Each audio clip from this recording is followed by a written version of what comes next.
రెడ్డి గారు మన జంగందూరు గ్రామం విచ్చేయడం జరిగింది.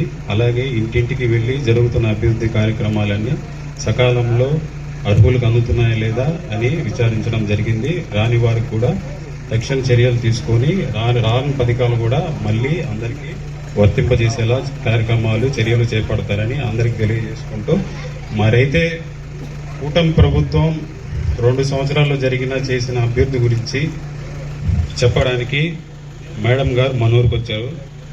మరి మేడం గారు చేసిన అభివృద్ధి గురించి మనం చెప్పుకోవాలా లేదా మిమ్మల్ని అడుగుతున్నా, ఒకసారి గట్టిగా చెప్పండి. చెప్పుకోవాలా లేదా? చెప్పుకోవాలంటే నేను కేవలం 2 నిమిషాల సమయం, 10 వాక్యాలు, అంతకుమించి ఎక్కువ నేను మాట్లాడను. తర్వాత మేడం గారు ప్రసంగిస్తారు. దయచేసి 2 నిమిషాలు. చిత్తూరు నుంచి కొత్తూరు వరకు, బుచ్చి నుంచి బుడమేరు వరకు, ఇఫ్కో కిసాన్ సెజ్ నుంచి కాశ్మీర్ వైష్ణోదేవి గుడి వరకు విపిఆర్ గారి పేరు, వేమిరెడ్డి ప్రశాంత్ రెడ్డి గారి పేరు ఎప్పుడు వినపడుతూనే ఉంటుంది.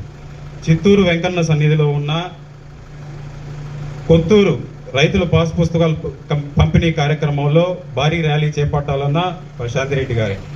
బుచ్చిలో అభివృద్ధి కార్యక్రమాలు జరపాలన్నా, బుడమేరులో వరదొచ్చి పొంగి వరద బాధితులను ఆదుకోవాలన్నా వేమిరెడ్డి ప్రశాంత్ రెడ్డి గారే.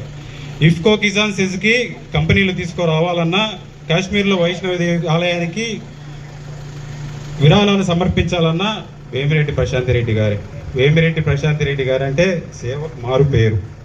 ఒక ఎమ్మెల్యేగా, అధికార పార్టీ ఎమ్మెల్యేగా, టీటీడీ బోర్డు మెంబర్గా, అంతేకాదు జాతీయ తెలుగుదేశం పార్టీ పొలిట్ బ్యూరో సభ్యురాలిగా ఒకే మనిషి 3 త్రిపాత్రాభయం చేస్తూ ఒక్క రోజులో 24 గంటలుంటే 24 గంటల్ని 48 గంటలు చేసుకొని కష్టపడుతున్న ఏకైక నాయకురాలు మన వేమిరెడ్డి ప్రశాంత్ రెడ్డి గారు.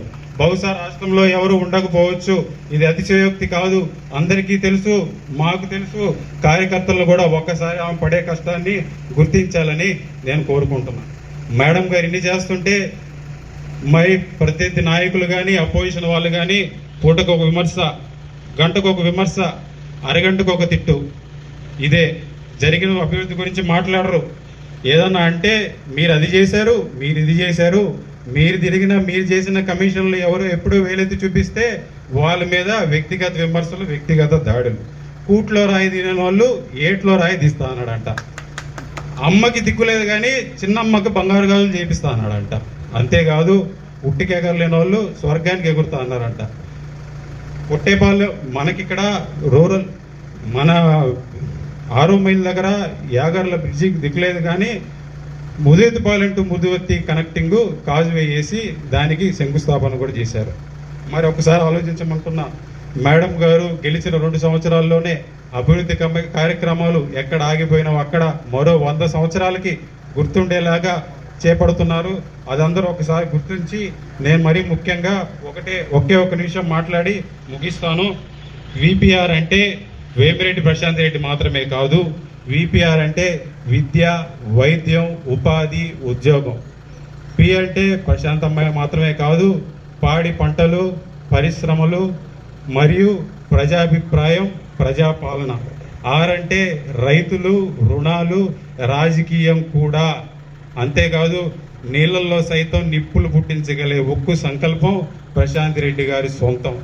ఈ సంకల్పాన్ని ఎవరు డ్యామేజ్ చేయలేరు, చేయబోరు కూడా అని ఈ ప్రసంగాన్ని ఇక్కడితో ముగిస్తూ